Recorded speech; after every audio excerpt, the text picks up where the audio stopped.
Hello my friends, my name is David and welcome back to my channel. I had an idea strike me just a little bit ago for something I could do for a video. And I figured why not go ahead and go through with it. I was going to do another bookshelf essentials, but I'll be making those for a long time. Instead, I wanted to check in. It's been only about 2 years that I've really fallen into loving science fiction. And so that is very new to the genre, and there's so much out there that I haven't read yet. I figured it'd be a good idea to check in and do a top 5 science fiction books as of right now.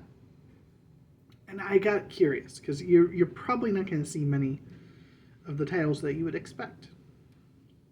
So I pulled up so we've got topscifibooks.com. They're best science fiction books. This is from a list from 2022, and it says we couldn't include each and every book we'd like to. We presented a balanced selection of some of the best science fiction from across the genre. And there's not going to be many surprises here.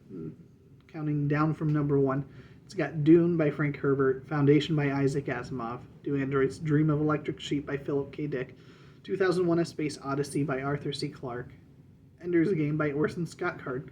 So if we stopped right there, you're not going to see any of these on here. One of those came close.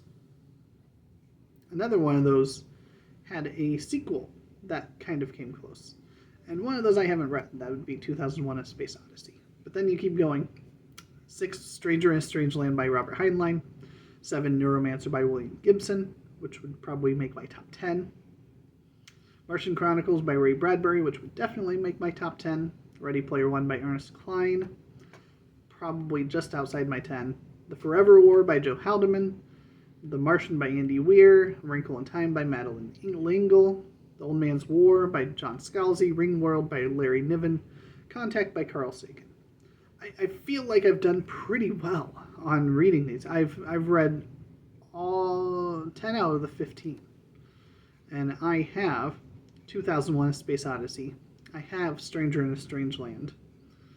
I don't have A Wrinkle in Time, but I have Ringworld, and I don't have Contact. So I'd say, based on this list, I'm doing a decent job of reading through most of those. But only one of them is going to actually appear on my own list, because I'm not going based on what other people feel and think. Dune won't be anywhere near my top 10, or my top 20, probably. I wasn't a big fan of it, and that's okay. So, we'll kick this off with number 5, an author that you would expect to see on the list, a book you wouldn't expect to see on this list, and that is The Stars Like Dust by Isaac Asimov. I was torn between doing this or Foundation and Empire, book 2 in the Foundation series. And ultimately, I felt like this was the more enjoyable book for me. So you may not have known anything about this. This is a Galactic Empire novel. This is a precursor to the Foundation series. So this comes before Foundation. But it's all set in that connected universe. So I'll read the back to you, because you probably don't know much about this. Someone was trying to kill Byron Farrell, just as someone had murdered his father, and behind that threat lay all the might of Tyran the ruthless, barbaric empire that was ravaging and absorbing all the nebular kingdoms. He fled from Earth into space seeking sanctuary, but all he had found was betrayal and the need to flee again, into further betrayal. Now Byron was being forced to become a betrayer. Somewhere there was a rebellion world, and he was sure he knew the location. But he was in the hands of Aratap, a powerful autarch of Tyran, and he must either betray the woman he loved or the rebellion world that offered the only hope for the future. So this is a book of somebody that's basically on the run, trying to flee from this mighty empire, changing where he's at, trying to interact with the woman he loves while trying not to expose the rebellion that he is in the inner circle of. It's really, really well done. In fact, there's 2 other novels in the series, Currents of Space and Pebble in the Sky. I have Pebble in the Sky on my shelf. I need to get Currents of Space so that I can continue this series because I really, really enjoyed this first book. In fact, it's been long enough. I might even want to jump back into this before reading the other 2 because it's been long enough. It was one of my earlier science fiction books that I read. I read it back in 2021. I think late 2021, and really, really enjoyed it. So the book that has made the list that I read earlier this year and probably edged out the other book that you would expect from this author,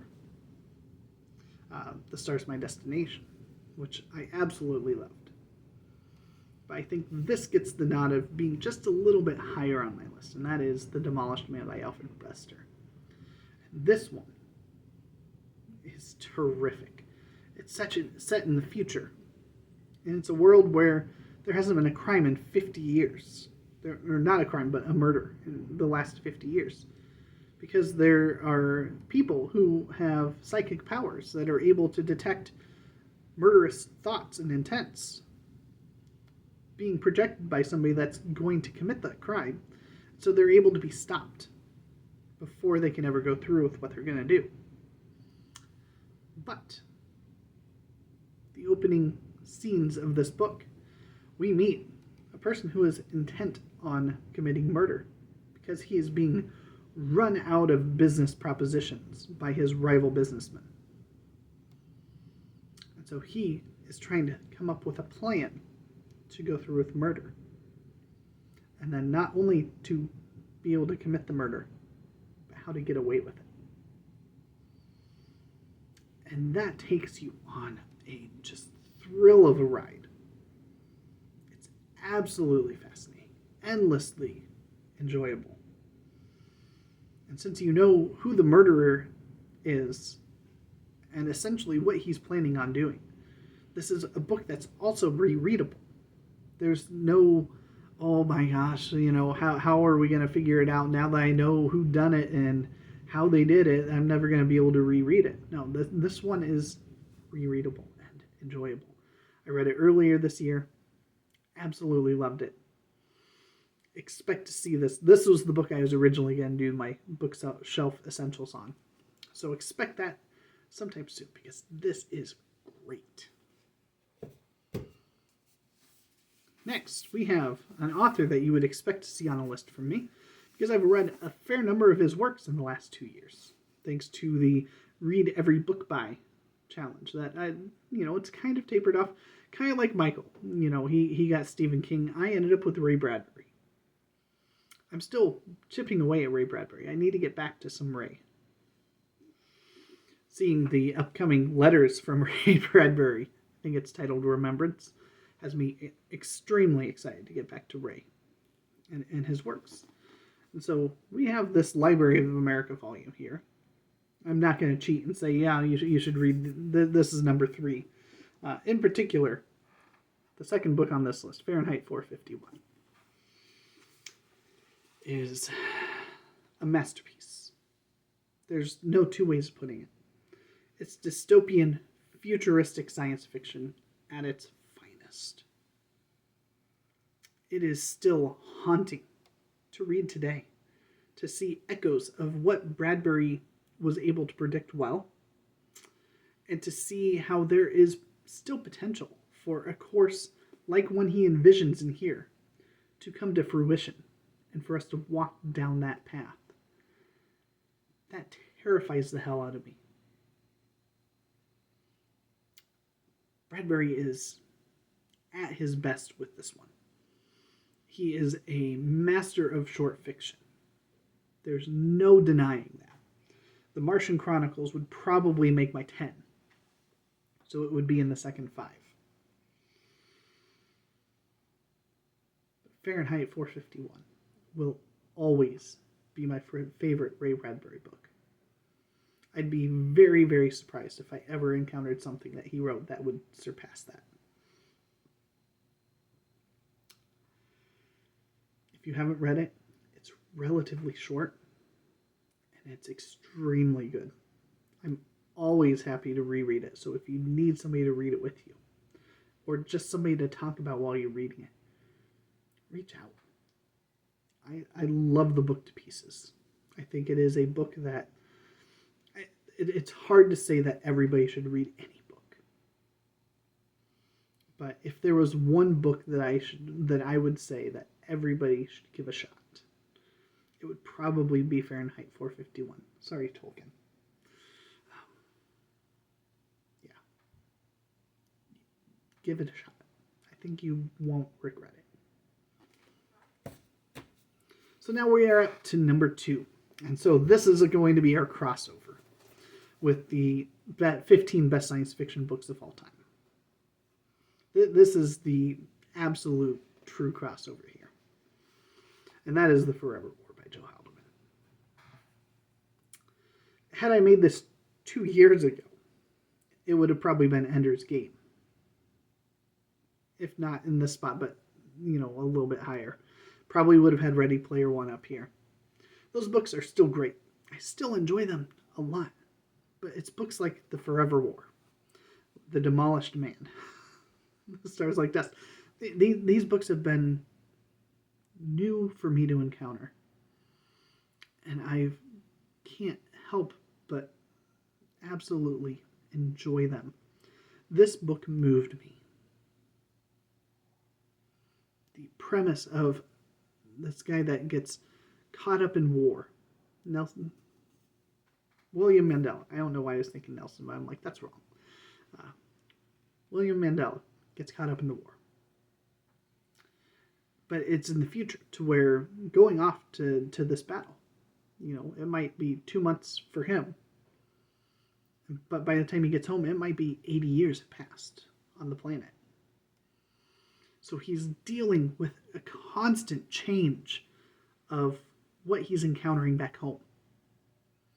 Haldeman has some brilliant ideas of what some of those futures might look like and handles them extremely, extremely well. His action sequences are wonderful.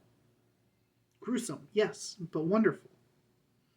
Wonderfully written. There are very few authors that I can genuinely say I have enjoyed absolutely everything I've read that they've written. Right now, Joe Haldeman stands in that small company. Ray Bradbury can't stand in that spot. I've read a few that didn't do much for me. Isaac Asimov certainly doesn't stand in that spot. Tolkien even doesn't fully stand in that spot. I do enjoy almost everything Tolkien. But there are some that I probably wouldn't ever want to go back and revisit. So far, Haldeman is batting 1,000. But none are as good as The Forever War so far. If I had a top 10, I'd probably have another Haldeman on there. All My Sins Are Remembered is an excellent, excellent book. And there are so many Haldeman books that I have not read that I'd love. If you have a recommendation, I've read all 3 of the books in the Forever War series. I've read All My Sins Remembered. I've read one of his short story collections.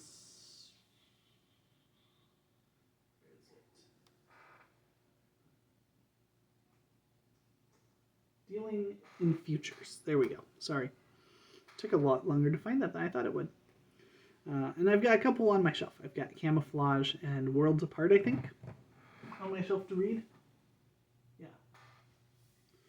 So if you have recommendations on what else to read by Haldeman, please hit me up, because everything I've read of his in an anthology and everything I've read of his that I have on the shelf, I've really, really enjoyed. So that leaves us to number 1. And if you've been following along with my channel for a while, this will be no surprise at all. This is... It's funny, so I read this in the summer of 2021. And this book arguably started my kick of science fiction.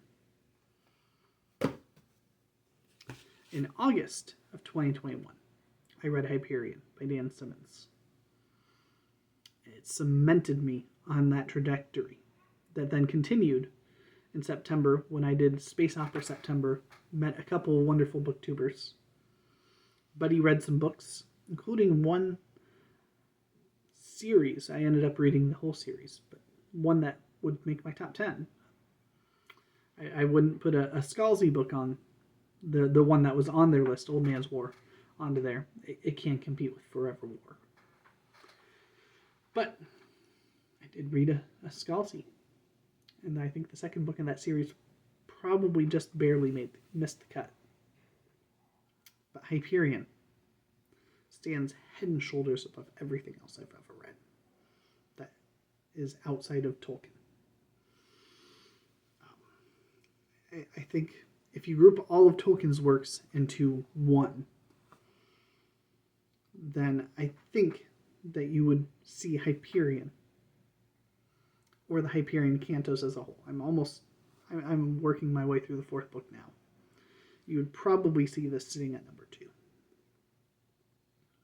And it is one of those books, especially the first one, that I can see myself revisiting every couple of years, because there's just so much packed in here. So many references to things that I enjoy and things that I don't know much about. John Keats, one of my favorite poets, plays a huge role in here.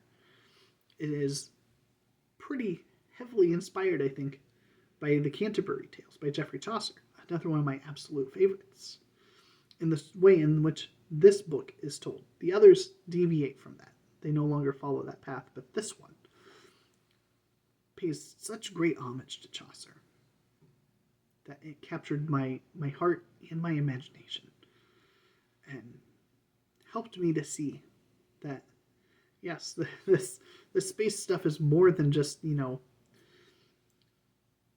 technology that doesn't exist that I'll never be able to wrap my head around. And it's more than just gritty space combat. That there is a richness and a depth. Forever War made me feel for science fiction. Hyperion made me imagine. It opened my mind in ways that I have not come to regret ever since. I've absolutely loved exploring science fiction. There's a reason why the vast majority of my shelf that has stuff that hasn't been read is science fiction books, because I am just wanting to go further, to find other things that stand, like Hyperion, like I found this year with the Demolition Man, books that I can be genuinely excited about. And because I feel like I'm only about 2 years into this journey, I don't feel like I'm qualified enough, that I've read enough to really do a top 10 or anything bigger than a top 5. That's why I cut myself off at 5. And I think in a year or two, I could probably check in again and expand the list to maybe 10 and see what else on there and see what's changed. Dealing in absolute statements like, this will always be my number 1, that's setting yourself up for trouble. I would probably want to reread it at least one more time before I say with certainty that it will be hard to knock from that number 1 spot. You never know. Something might come along and knock Tolkien out in fantasy. I don't know. There's new things being written all the time. There's ones I've never read that could possibly compete. And the same holds true with science fiction. But right now, as far as I'm concerned, this is the best damn book in science fiction that I have ever read. It's not an easy read unless you are excited about some of the things that Dan Simmons wants you to feel excited about in here.